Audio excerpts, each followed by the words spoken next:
momentarily. It'll take a minute to get through this opening section. And Tim, thanks very much for logging in and being here as well.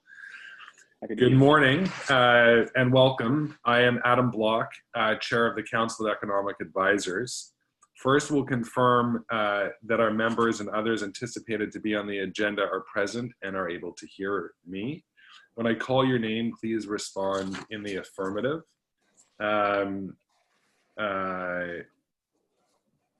I'll do it this way. Mo Handel. Here. Bob Henschel. Here. Glenn Camarano. Here. Bill Day. Here. Virginia Fleisher. Here. Adam Meisner. Here. Very good. Thank you very much. And town staff, we have our new Council of Economic manager really for the economic development. Amy. Good morning. Good morning. Katie King. Here. Very good. David Montgomery. Hi there. Good to see you. Hello. And Sort of. Tim McDonald from the Department of Health. Glad to be here. Thank you very much. The others, I guess we note for now as absent, and yet they may join in progress. This open meeting of the Needham Council of Economic Advisors is being conducted remotely, consistent with the current state regulations, and is being recorded. It is being convened through the Zoom application as posted on the town's website, which spells out how the public may gain access. Some attendees are here via that video conference. Public access does not ensure that there will be public participation unless required by law. This particular meeting will not have public comment. I'm pausing because Rick is calling in, and he probably should be calling into Zoom and not me. Forgive me for this. I just want to make sure that he's connected. Zoom ID. Please be aware that others may be able to see you. Anything that you share or state will be captured by the recording and will become a matter of public record. All supporting material for this meeting, including the agenda, are available on the town's website at needham.gov unless otherwise posted or noted. The ground rules for this meeting are designed to allow for an accurate public record. I will introduce each of the speakers on our agenda. After they conclude their remarks, each board member will be asked by name for any comment, questions, or motions. For all of us, please mute your phone or your device when you're not speaking. Please speak clearly and in a way that assures accurate minutes. Please wait until recognized by name, and please also state your name before speaking. And then we will take a roll call when we're dealing with matters requiring a vote. And with that, welcome everybody. Thanks for coming. We recognize Matt Talkoff and Tina. Thank you all. I know that we have some limited time with some people, and so I'd like to actually start with understanding what's happening with the commercial sector, in particular office space, before Adam Meisner is off. And then I'll revert back to the agenda for some of the other items. And Tim, we're also very keen to hear about what's happening in health and what's coming down the pike. And yet, Adam, are you able to lead off this discussion on what you're seeing in commercial office? Yeah, absolutely. So it remains relatively busy right now. in our market, the 128 market there. A lot of the activity that our firm has seen is actually on the Needham-Newton line, which I'm sure everybody here is happy to see. I mean, in more particularly in like the Highland Avenue, like route exit 19 interchange there. In the last 6 or 8 weeks, we've signed 4 or 5 leases. A couple of them were for firms that are working on the Northland project that needed 3-year office space. So we did that in a couple buildings. And then we actually just pulled a tenant off of Wells Avenue, Buyer Advertising, who's been on Wells Avenue for like 25 or 30 years in Newton there. They signed a lease for about 7,000 feet at the old AAA building at 175 Highland. And we have a few other groups that are in Newton now that are actually that are on Needham Street that are actually looking at and considering moving to 175 Highland as well. So I mean, it's nice to see a few of these companies coming over from Newton into Needham here. And then there's a lot of other groups that are surprisingly, looking to move, take similar space to what they have, but something that's just, more efficient for them. And then we're also seeing the call it 3-year renewals from a lot of tenants that have leases coming up that need to do something because otherwise they're going to be, homeless, I guess you could say, and they don't want to deal with a move right now.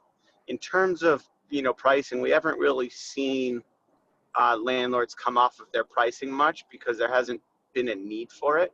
I think, the downtown market, from what I hear and what I've been reading, is having a real tough time.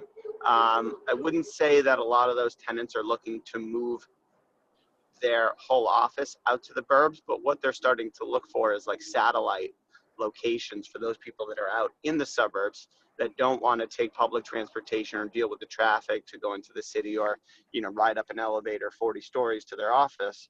So they're trying to have, smaller satellite locations out in the burbs that those people can go to and make it more, intriguing for them to go to the office. But it also seems like a lot of, executives are feeling the need to have people come back to the office as opposed to just going fully remote or, 75 to 90% remote. They feel like there's been, less creativity and things or projects are taking longer to get done because you can't just walk down to someone's office and, sit at the desk and hammer through something, which is, good. I mean, don't get me wrong, there's still going to be plenty of people that are going to work remotely. But as time goes on, I think people, more and more people are getting the itch to get back to their office. And I think that's going to be even more true when the winter months hit and it's, dark, cold, and depressing out. I think people are going to want to, need to get out of their basements or whatever and try to get into the office to see people. So all in all, I'd say it's, pretty good. It's, all things considered. And, there's certainly plenty of activity out in the market right now. And so I had heard a trend, and I'd like you to either validate or not validate, that businesses that have a median employee age in like 28 or so tend to want to remain in downtown, and that businesses that have a median age that may be 33 or 35 tend to be the businesses that are either open to, if they haven't, or the ones that are opening satellite offices outside of downtown. Have you heard that?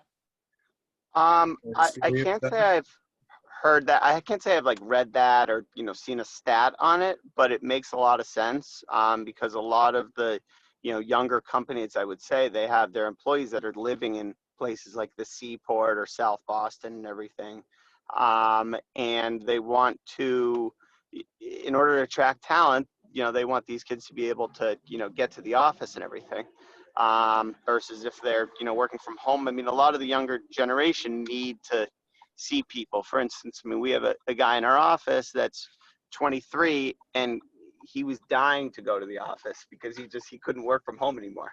And I think that's true for a lot of his friends as well. They want to get out and don't want to be sitting in their, home. I think for the older, generation, or I should say, like you said, the 33 to 34, 35, I think they're at a different stage in their life where they, maybe have young kids and they're dealing with that and, school and everything like that. And their priorities are just, very different, and it's more efficient for them to be at home, at least right now.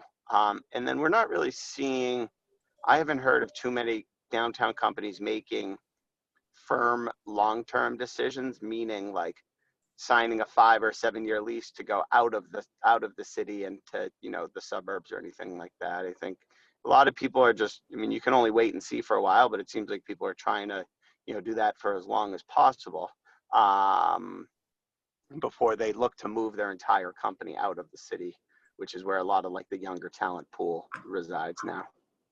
And are you finding with the leases, for instance, these 4 or 5 that you've just very recently signed, are you finding that landlords are offering or accepting additional concessions, so longer periods of time before the rent date commences, or more in tenant improvements?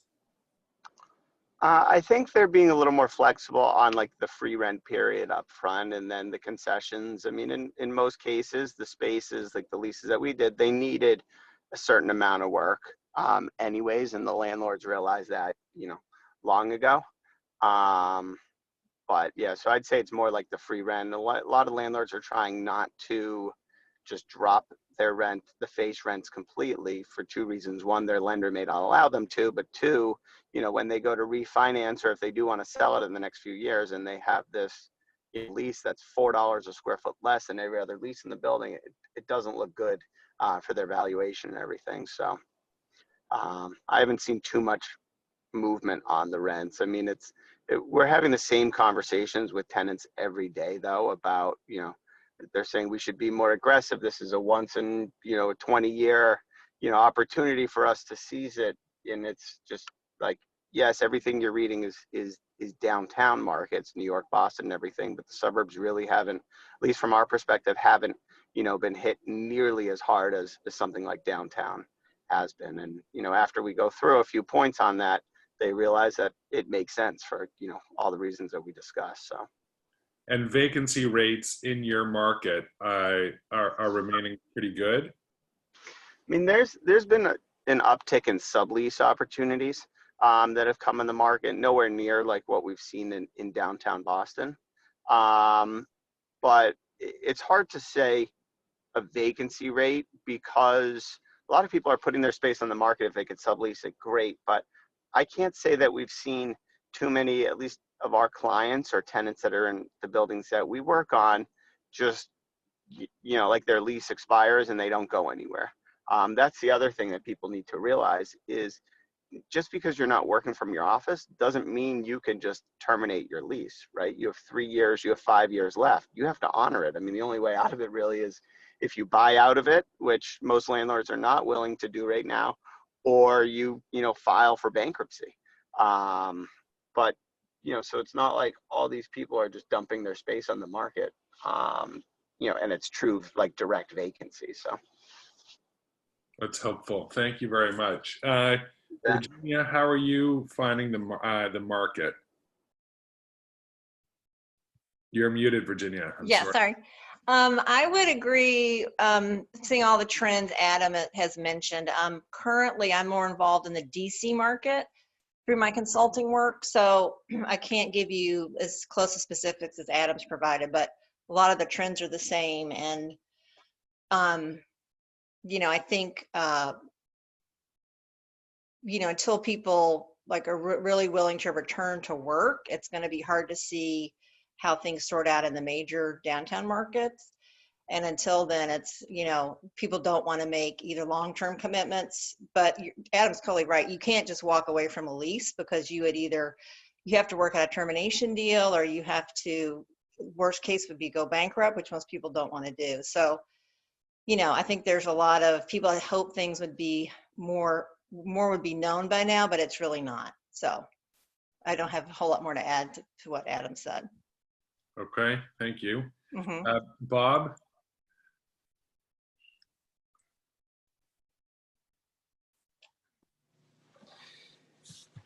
Yeah, the only thing I would add to that is that I think right now a lot of tenants are still living off of PPP.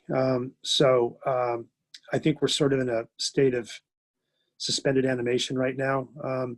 When that burns off and tenants have to stand on their own 2 feet, I think it's going to be a little bit different. There was a real sense of panic back in the spring. And, once the government stepped in and bailed everybody out, it definitely calmed everyone down. Within our portfolio, we're sort of right now, I guess, in the phase that is tenant favorable in our deferrals. So right now they're reaping the benefit of the deals that we've structured. When the tables turn here in a few months and the favors to be returned, I may, ask me then, because it may be a different story. Who knows? We've seen a lot of leasing activity as well. In fact, this summer we've been very busy fitting out space for a couple of deals that were already in the pipeline. And really the only vacancy that we've encountered recently is space that we knew we were getting back pre-COVID. So it's not a big shock there. I have yet to see a tenant come from downtown I've heard a lot about this notion of satellite spaces, and that'd be great if it happened. I'm hoping it does, but it hasn't materialized yet. I think it makes a lot of sense. I mean, personally, I know all of my friends, and I'm sort of in that older demographic you're referring to. All my friends who work downtown have no interest in going back. They love working from home. So, but their kids are older, and they're not trying to manage that either. So, I think the recovery for downtown is going to be lengthy and painful, and I'm hoping Needham reaps the benefits of that. But like I say, I haven't seen it as of yet. What percentage of your portfolio is office versus retail?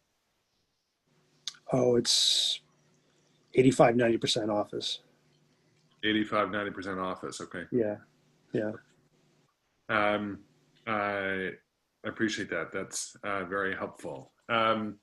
Matt, are any of your clients in the in the office space? What are they experiencing in the local market? Yeah, I think we work with across industry. I do a lot with restaurant and retail, so you can imagine not the best time for them. I'll echo what Bob said on they're living off the PPP loans, Paycheck Protection Program loans. There is a proposal for a second round of that. Who knows if that will go through or not. Some of the restaurants have fared better than others, the ones that had space outside and had available, good towns like Needham that worked with them to help them. Not every town and city did as good of a job as I think our town did. We're seeing from the commercial side of it, certainly in retail, you're seeing deals you're seeing stuff out there. You're seeing like, Weiner going in public stuff, right? Weiner acquiring or taking a position in Paper Store. You're seeing like the Brooks Brothers of the world being acquired by, firms, and you see Simon Group going out there. So a lot of interesting dynamics that you've never probably seen before, where real estate's acquiring, retail and so forth. So I don't know how much that, it'll probably drive more into the Needham, the business center area as opposed to downtown Needham. But some of the businesses like the Duncans of the world and stuff are looking at opportunity here, right? As smaller shops might close down in downtowns, in suburbs and stuff, they might move into it. So it'll be an interesting path forward, I think. One of the things that, by the way, I apologize. I've been having some technical difficulties in trying to get on here. I don't know what happened. But one of the things that worries me a little bit is the fact that some of the restaurants that are staying alive because they do have outdoor seating, they got another month or so of that. and then what happens? That's one of my worries. I'm sure it's one of theirs as well. On the other hand, the industrial market, warehouse distribution market is doing gangbusters. There's not enough of it.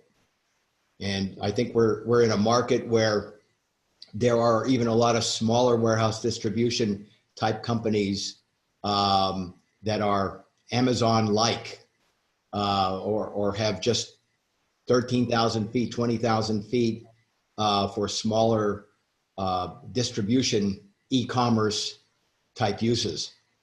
And they're doing very well. That industrial market is very much in demand.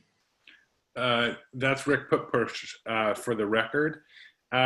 Rick, would you classify lab space as industrial? I think it has its own classification, really. And I would call it more R&D. right. So when you're referring to industrial, you mean more of the warehouse and distribution, Right. specifically. Okay. Right. Okay, that's I helpful. don't know how many packages you get delivered to your doorstep every day. Well, more pens and pencils and more packages for most of us, I think. Yeah. Thank you. That's very helpful. I definitely want to return to other parts of the commercial sector. I'm curious just to take a beat here for a minute to hear from Tim on any upcoming guidance on office commercial and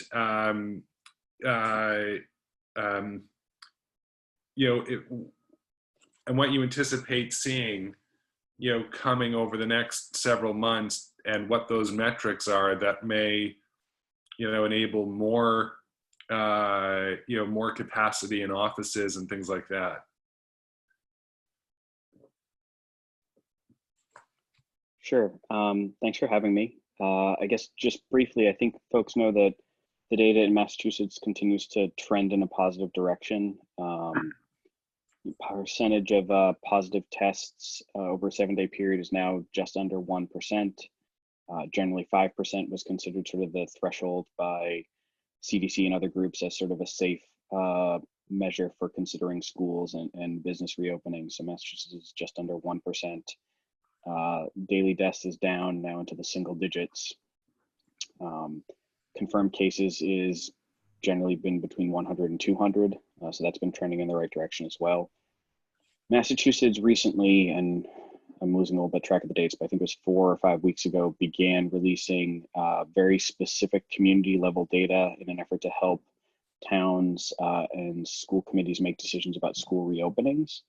So that is valuable. Specifically, the information that the state gave to encourage superintendents and school boards to look at whether they could reopen was average daily incidents per 100,000 over the last 14 days. So, doing rough math, if Needham had 1 case a day over 14 days, that would be an average of 1 case. Needham is about roughly 1/3 the size of 100,000, so that would be a little bit over 3. 4 and under was considered safe. Between 4 and 8 was considered, somewhat questionable. That was yellow. Above 8 was considered red, and that was a very high cause for concern. Needham started out in the green, which was just under 4, and is now, as of the data from last Wednesday, it's updated Wednesday night, had under 5 cases over a 2-week period. Cases were lower, testing rate was lower, the percent positive tests in Needham was 0.34. So that's all very positive, and is trending in the right direction. There has been a lot of focus in state guidance on schools, on early education and childcare, on athletics.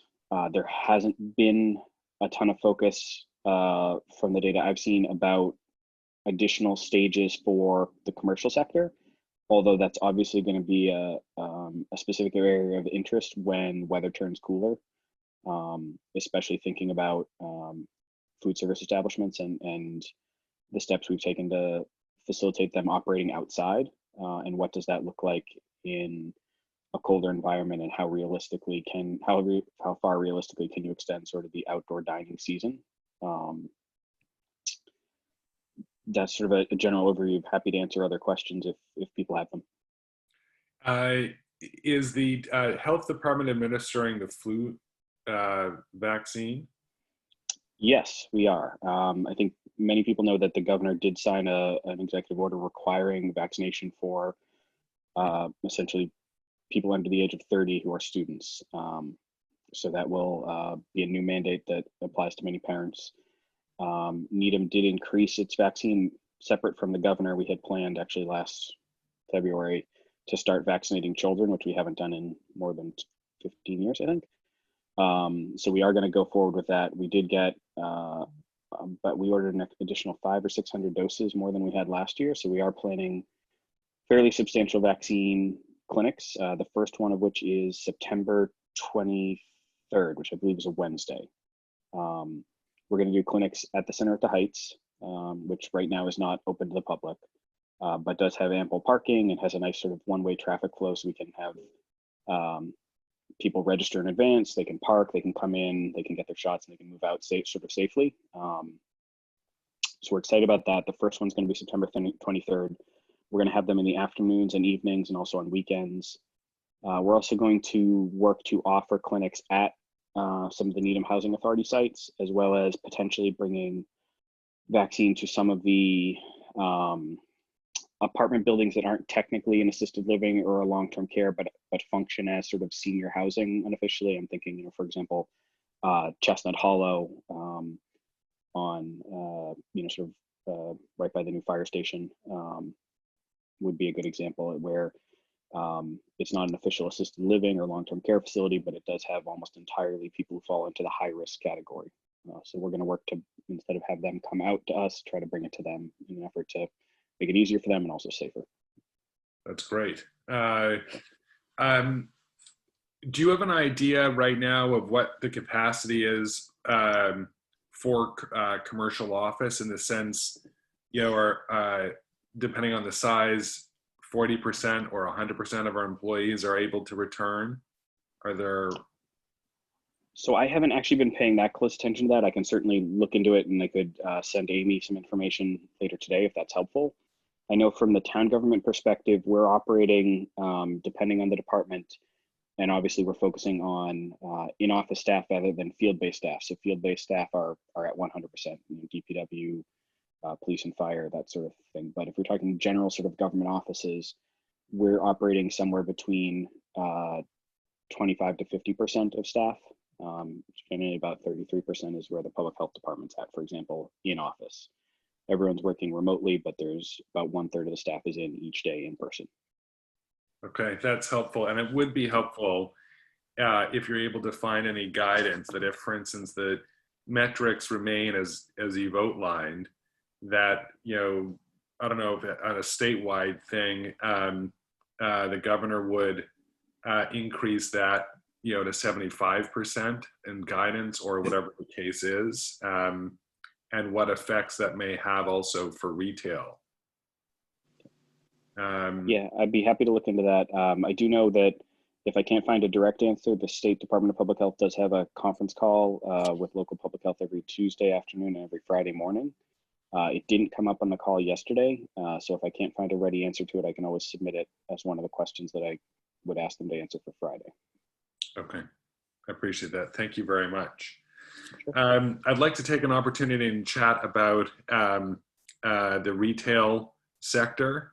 And Tina, would love for you to kick us off and let us know what you're experiencing, and we'll start with you. Hi. Well, it's been a slow August, I think, for most of us, just because everybody's wrapping up their holiday vacations. We're hoping to see a pickup starting this month. There was a meeting yesterday, which I know Amy, Adam, and Mo were both we're all a part of, with the Chamber of Commerce to kick off an initiative, a 100-day initiative to help small retailers in Needham. So things such as social media promotion, cross promotion with other businesses, giveaways, things like that, to try to get people to come into the town and shop local. My big concern with that is that it's a very lofty it was a very lofty proposal. We're also, most of us were kind of not even thinking about what's happened. We're all heading into Q4, which is traditionally the biggest quarter for all of us. So, you know, those types of initiatives are great, but I feel like they take months to implement, and we're all just trying to make it through the end of the year, you know, with our holiday sales. So I'm not really sure if that's going to take off at all.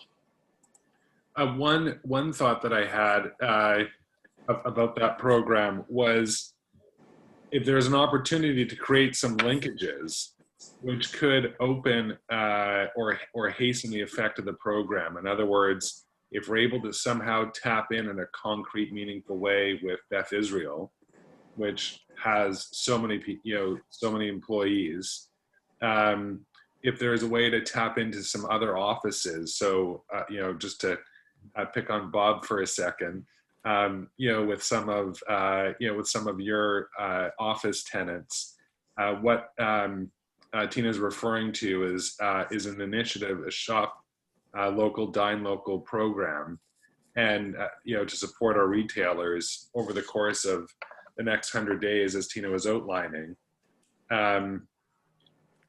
Tina, do you think that would be helpful? And for instance, Bob, is that a realistic thing to do? And what would it take to enable that?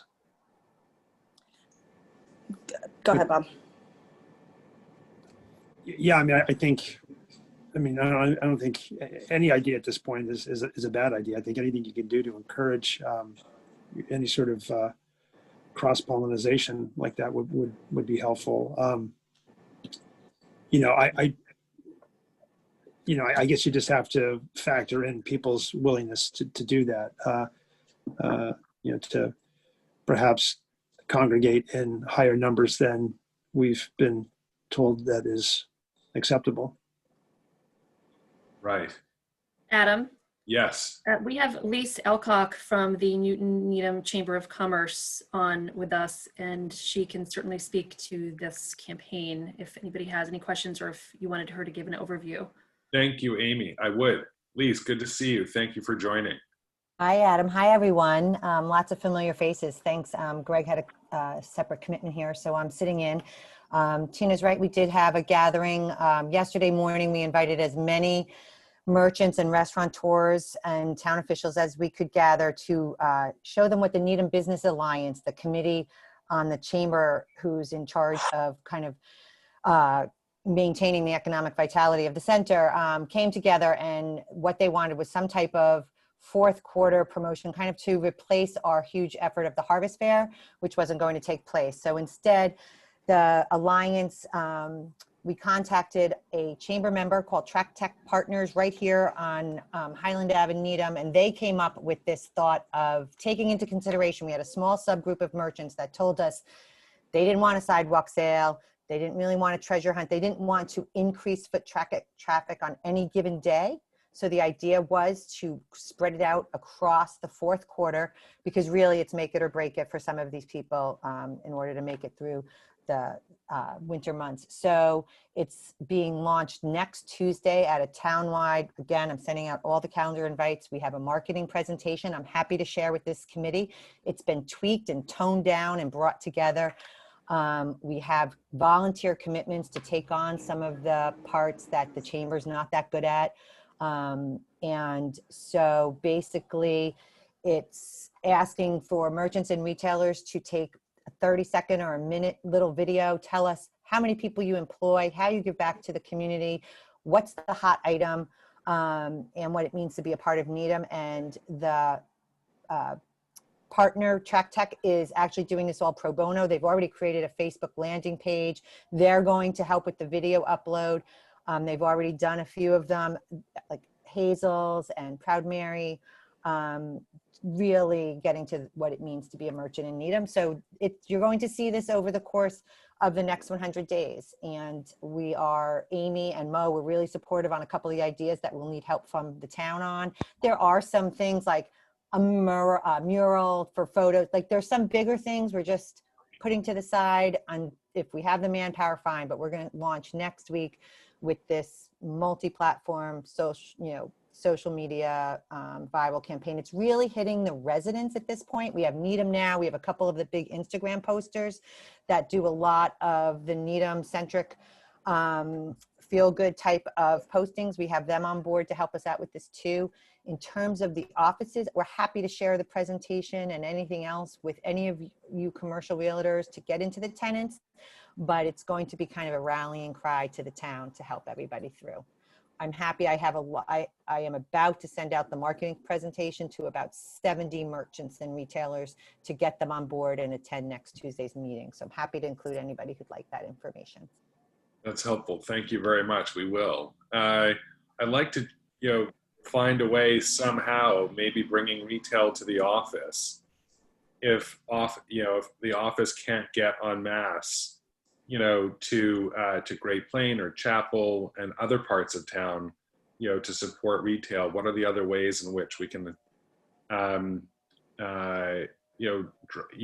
support our local retail economy with, the number of employees and employers in town in the larger buildings. But I guess, we can chat about that in a little bit more detail offline. And I know, Amy, you've been involved in that as one of your first projects. So we're grateful that everyone's aligned in getting this thing organized and implemented and running through. I'm going to return back on our agenda for a moment and to address our minutes. We've received the minutes for our July and August meetings.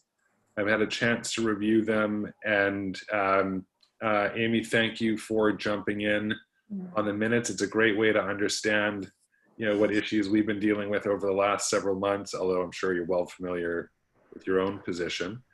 So I'd like to, does anybody have any questions about the minutes? David, go ahead. It's just a little comment. I noticed on the August minutes that I managed to achieve something I've wanted to do all my life, which is to be two places at once. I'm listed as absent and present, and I'm pretty sure I was absent.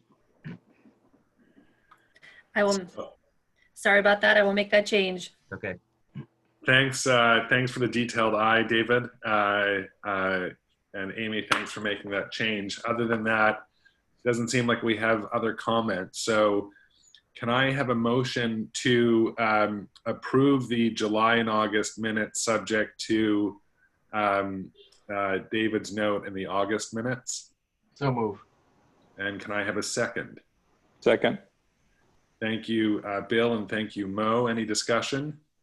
I just want David to know that he's always in mind, which is why that probably happened. Well said and noted. Hearing no further discussion, I will call a vote, and I'm going to do it in the order of the participants I see on the screen. Mo? Yes. Bob? Yes. Bill? Yes. Virginia? Yes. Matt? Yes. Tina? Yes. Rick? Yes. Glenn? Yes. David? Yes. And Mike Wilcox? Yes. Very good. The motion carries. Mike, what are you seeing? I'm curious to call on you, if I may, in the lab sector. I mean, we have properties in Cambridge that, essentially are lab-based buildings that we've been seeing, not as much activity, I would say. This is in the Alewife area. There seems to be more demand right now, for whatever reason, heading towards the suburbs in Lexington and Waltham, from our perspective in Alewife. And of course, East Cambridge is always ground zero. There's very few availabilities there. And obviously some big deals, if you've seen it, have been signed at Cambridge Crossing as well. But out in the suburbs, you know, we do see lab. I do have lab tenants at 117 Kendrick Street, but, you know, for them to come to us, we need to be sort of lab ready and not just sort of say we can do lab, because it's all about speed to market with them. But there is some robust activity in the lab sector, and most experts with capabilities beyond mine believe that that's going to continue even through, you know, the market correction that we're seeing elsewhere, you know, with the COVID situation. And how are you finding your vacancies and so on the office side? I mean, we are dealing with a lot of tenants who are either decide to go full remote or want to look at reducing their footprint. I assume for the most part from a work from home sort of approach. A lot of it is just a snapshot in time relative to when their leases are expiring, and they can have that conversation, because if they have a lease in effect now, there's not a lot, you know, without, you know, defaulting or restructuring the lease they can do. But it seems that a lot of tenants are looking to get a little bit more efficient, as I said, with that work from home. But, you know, we're also just coming through the summer months as well. So I think a lot of us are hopeful that, you know, post Labor Day, we're going to see a resumption of activity, and we're going to see some of that focus on the suburbs. We don't have any product in downtown Boston per se, but when I talk to some of my colleagues, it's really very quiet there. And it seems like that, you know, is the area office in the inner city, as well as the retail that serves it, is particularly hard hit in the markets right now. That reaffirms, I think, what we've heard elsewhere this morning from others in the commercial sector. It sounds obviously like, you know, the demand remains strong outside of the city for commercial. And, you know, that's going to give a, you know, more of a drive, I suspect, for Highway Commercial 1, the rezoning, which we look to advance for next town meeting. I will just add, I mean, I don't know how many people are in and about Needham Crossing per se, but, you know, a lot of people still haven't come back to the office. If you just drive around the park and look at parking lots, you know, different companies are approaching it differently. We have some tenants that are, you know, more back to work, if you will, within the guidelines that they can. But, you know, it still is pretty quiet out here, and it doesn't seem, you know, from my perspective, until we get late into the fall, maybe the first of the year, that we're going to see more resumption of the activity that we had prior to March. So that brings up two questions. One, what's the status of the amenities in the area? Are they at full capacity, at no capacity? We haven't opened up our cafes. Quite honestly, beyond just the way they need to operate going forward, there just isn't the demand for them, and it's not cost efficient. We have opened up some fitness centers, and we limit, you know, the number of people that can go into them. But I'm working out of our Needham, you know, we have a standalone office here in Needham, and you know, for the most part, people that I know are just going, you know, on Needham Street or into Needham Heights and Needham Center, you know, for lunch and things like that. And that's really what's supporting the amenities. And you just see a lot of people who are here, and maybe it's the residents too, that are spending a lot of time outside as well, just walking the streets and whatnot. So I guess the second thing that makes me think of is, or wonder, when students go back to school, in Needham, it's anticipated to be around September 28th, if I'm correct. The schools open here remotely September 14th. I know my son is starting that process, and we're going to go remote. So until the super is satisfied with the improvements being made in the HVAC systems, and that seems to be on track to complete within a couple of weeks. Do you anticipate that as more schools are back to the swing, mostly on a remote model, that that'll be easier for more employees to return? I would hope, but I also hear in some communities like the one I live in Milton, you know, the kids that go back are going back for 3 hours. So I don't know how you can sort of structure, unless you've got some assistance, you know, at home, how you can go into work when they're in such a short period of time. So I think you need more normalcy there as well in order for the employees to, you know, be able to dedicate the commuting time back and forth that you need to spend the day at the office. Valid. That's I appreciate your perspective, and thank you. Sure. Glenn, I'd like to actually touch base with you on, you know, on your side of the retail sector. What are you seeing with, you know, with auto sales and that sector in particular? Auto sales are okay. You know, we're in a position where we're selling just enough and cutting costs just enough to stay in the black. The big issue is inventory. Right now, the manufacturers are only providing us about a half of what we need to sustain sales. So, you know, unless they are able to resolve that in the coming months, then, you know, there's going to be an inventory issue, and that's going to be difficult for us and difficult for the consumer, because obviously prices are going to go up as inventories and supplies diminish. Do you think that that's part of what what's intended? Oh, I don't think they're doing it on purpose. They'd love to produce as many cars as we can sell. I just think they're having issues at the factory with, right, you know, the COVID social distancing and people getting sick and those type of issues where they're just not able to produce the numbers they want to. That's understandable. Thank you for clarifying. I'd like to take a moment and Lee and ask if you're able to comment on any business permits. Oh, sure. Yes, actually, the Board of Appeals had 3 permits in front of it. One is the Needham Pool and Racket Club, and they just recently issued a permit to them that will allow them to expand to add 3 paddle board courts and a warming hut, and that's going to be operational, I think, between October and April. And then there are 2 business applications that are pending in front of the ZBA for, I think, a hearing next week. One is Baker's Best, located on Gould Street, and they're looking at making permanent their takeout service in addition to their catering business. So the ZBA is going to be hearing that. They're looking for parking waivers. They don't have sufficient parking on site to support that use. And the other that the ZBA is looking at is a dental practice is looking at going into 100, I think, 2nd Avenue. And that's a permit that's on their calendar.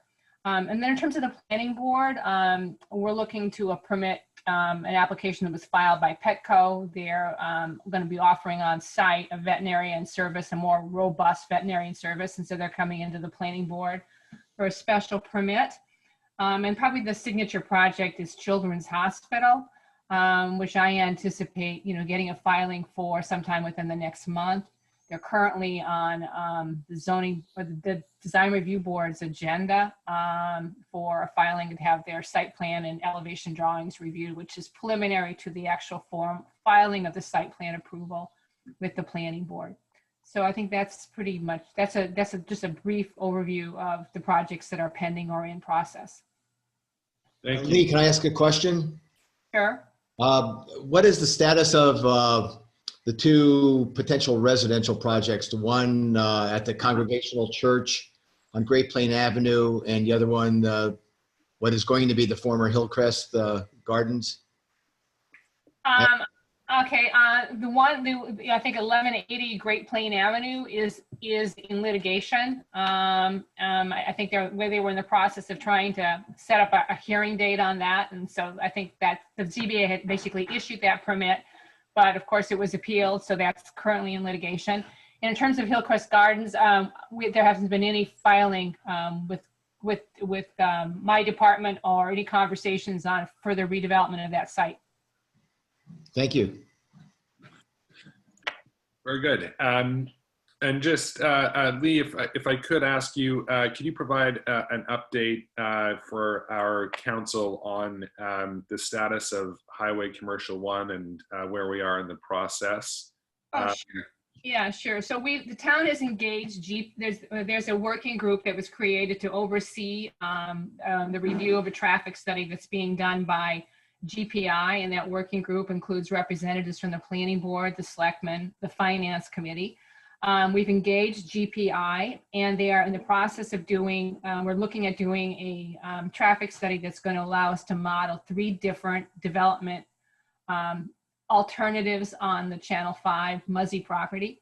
And they have started the work on the analysis for the first project that we're going to model, which is an FAR at 1.35 across the property. That's a reduction from what was originally proposed at town meeting of a 1.75. And the land uses that they're going to be modeling are office, basically corporate headquarters, at half, and research and development at half, and then retail at around ancillary retail at 15%. And so I anticipate that work from them will be done sometime within the month, and that information will go back to the working group, who will review the results of that analysis with the consultant, and then make some decisions about what other information is required, what adjustments should be made, and help craft or come to some decisions about what are some of the alternative models that the town wants to engage in, the other 2.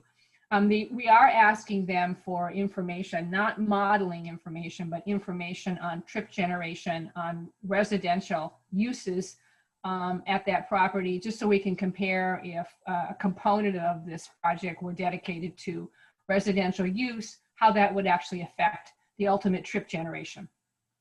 So I think that's my report on that project. Thank you very much, Lee. Is there anything in the process going forward that you could see? Is there anything that this CEA could do to help as part of the analysis or review process?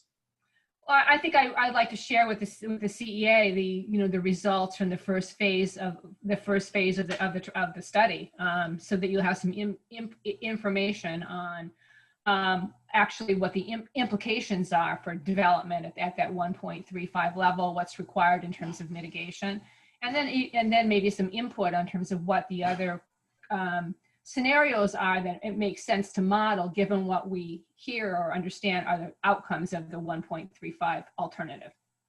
If I remember correctly, I think some members of the council helped contribute some towards a financial modeling at different FARs, and I'm sure that those that participated in that exercise, are willing and able to do it, when the time comes when we're looking at some other models and different thresholds. That would be helpful. I mean, we're gonna have the plan is to basically make a decision on what is the amount of development that the site can sustain, and have the infrastructure in place to adequately address it.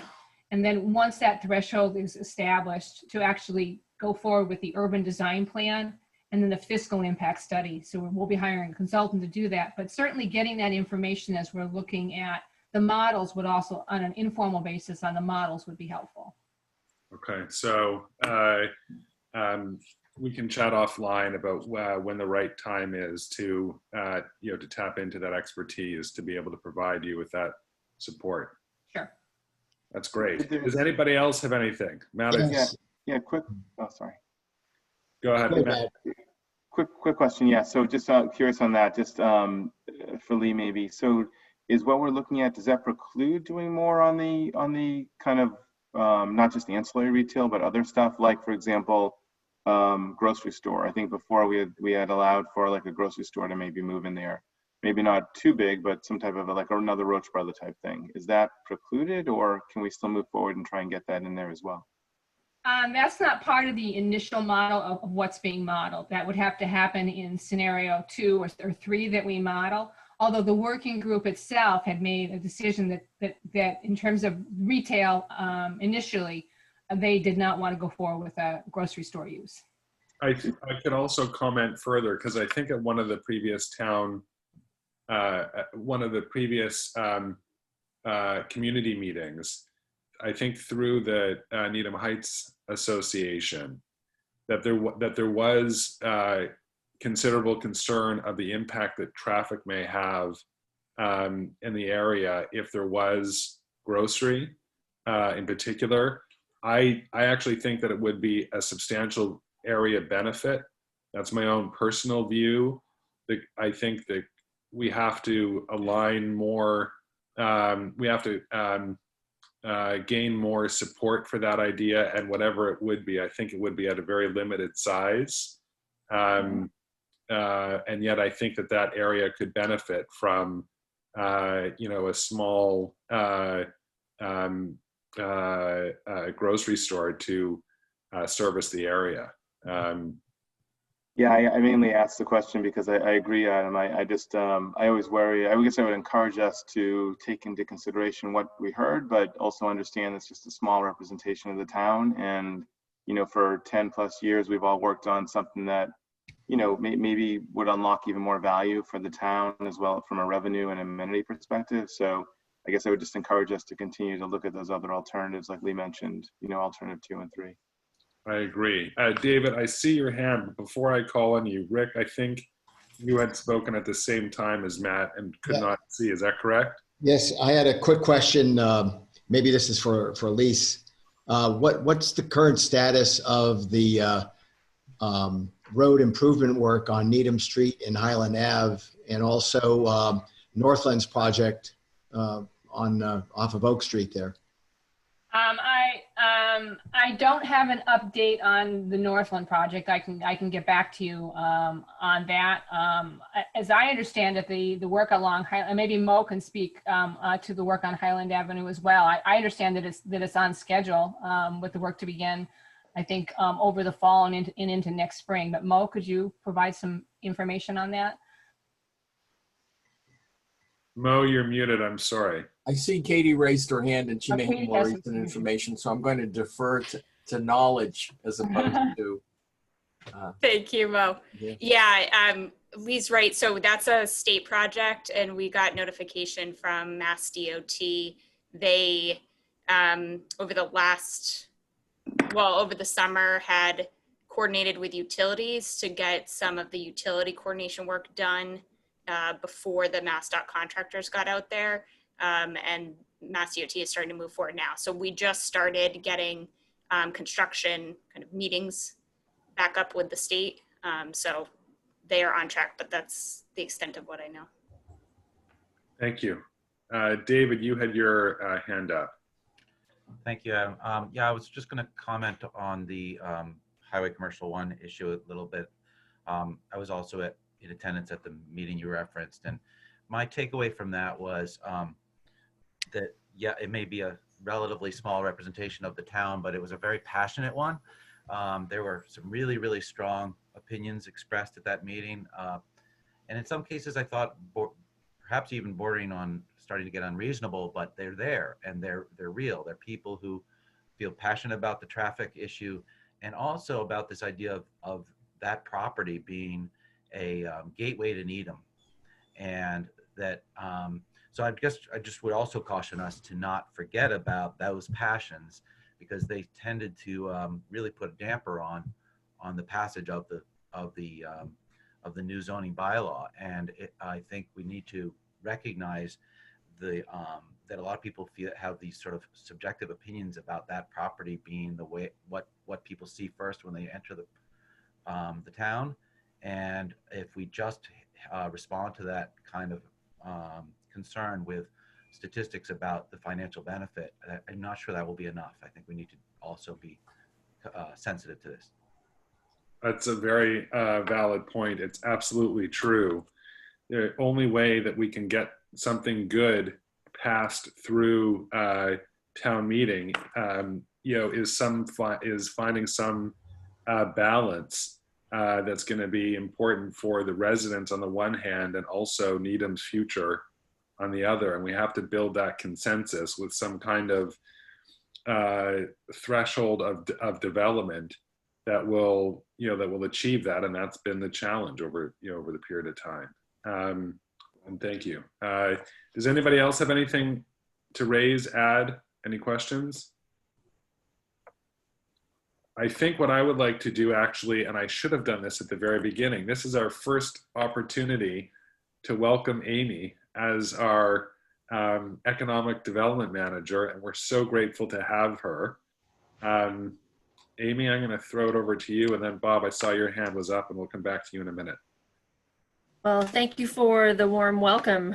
This marks the middle of my third week, and I want to extend a special appreciation to Katie King and to Sandy Sincata and everyone with the town. Had a great discussion with Tim last week. I've met with department heads, just about all of them, and I can't express how impressed I am with the professionalism and the warm welcome that has been extended to me by elected officials and all of you here on the CEA. So I'm getting up to speed very quickly and look forward to working with all of you. I did have a chance the week before last to walk around the downtown and introduce myself to some of the business owners, and I'm going to be doing that again today, and actually I'm going to be stopping by and meeting with Tina in about an hour or so.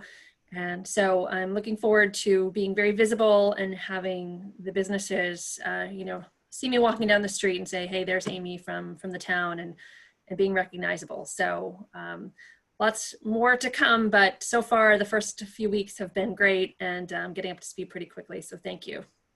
Excellent. That's a great way to for the community to meet you, and grateful to have you on board. And a number of us here have done some door knocking in the area, and as others become comfortable too, we're happy to do that with you. Excellent.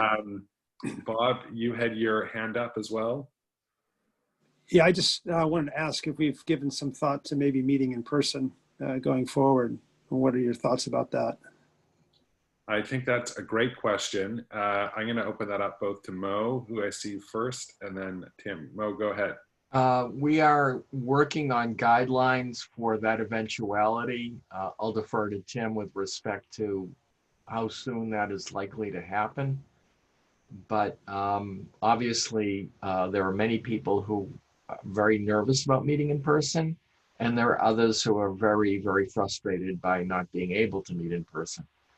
But we are, from the executive side, looking at what are the conditions under which we would let that occur for the various boards. The school committee did have an in-person meeting, although not every member showed up. And part of the reason for that is because they're asking teachers to use those same buildings. So it was important for them to demonstrate their faith in the building. If Tim doesn't mind, I'll defer to him with respect to how soon that's likely to be possible. Sure, and I'll mention Katie is leading the town's work on this. I think it's a mix between health considerations and technological considerations. There are some buildings in town that are easily designed and equipped to broadcast meetings, and there are many others that are not. If you're having a meeting, you need to guarantee public access, and obviously one way you do that is with a Zoom call, is people can sort of log in from wherever.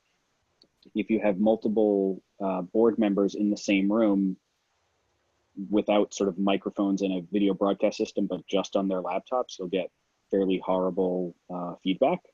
So I think it's a balance between making sure we have health considerations for the board members, clear policies in place for if or when people from the members of the general public could attend in person, which I think is something we want to strongly limit, at least for the time being.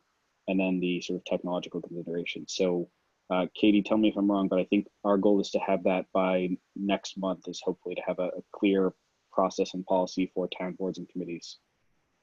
Yep, you covered it all. Okay. Thanks. One of the challenges with that is, it's wearing it, if you're sitting around 6 feet apart or otherwise, and wearing a mask, it's audibly difficult to hear people.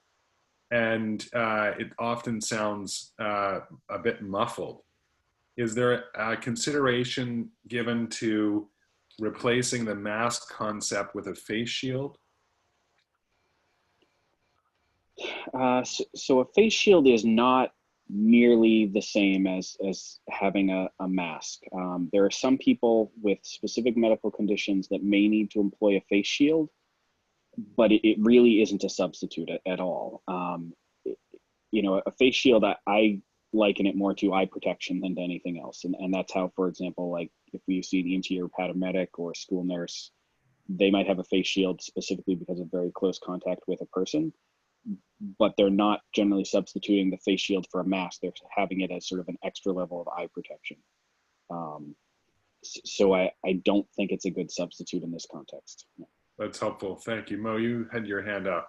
I would just say that in terms of Zoom, which I think most people get frustrated by it, but if you're on a board, it's the first time you can actually see your colleagues speaking, because boards tend to meet linearly.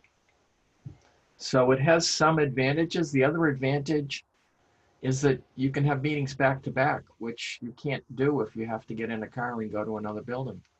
So there are many advantages, and I think it will change over time. I think people are getting frustrated by losing the social aspect of being on a committee. That's a real thing. And I know I serve on a couple of other boards and committees in the town, and some members are very, very frustrated by not being able to meet, and others will not get in a room with other people. So we've got a way to go in terms of how realistic that possibility is going to be. Understood. Thank you very much. Anybody else have anything? Seeing, Yeah, I think one of the frustrating things, or one of the curious things is what are going to be the, not only for us meeting in person, but just getting back to normal, is what is the standard that we're looking for? Short of a vaccine, short of a cure, what's it going to take for us to start to live our lives as we once did? Tim, I know you mentioned that 5% is kind of the key threshold, and we're well below that. Yeah, I'm just wondering, societally, when are we going to start to ease off and get back to normal? So I think 5% is the threshold to begin opening up from a sort of fairly complete lockdown and economic shutdown. So 5% isn't the case that you can, if you're under 5%, then you can not have distancing, not have masks. It's from maybe where we were, on March 29th or, April 3rd or something. It's from there to now, and obviously it's much more open than it was. There's a number of sort of quote unquote non-critical businesses that are now open. The economy is more open, but there are still a number of restrictions in place. And honestly, I see some of them potentially being eased, but I don't see them going away completely until there's a vaccine. certainly understandable. We have to keep the community safe. That's the priority. And some businesses are able to adapt better than others. I mean, Harvey Hardware is a good example of a business that's been able to adapt a retail environment. What happens in the winter, though, is what scares me, particularly with respect to the restaurants. Exactly.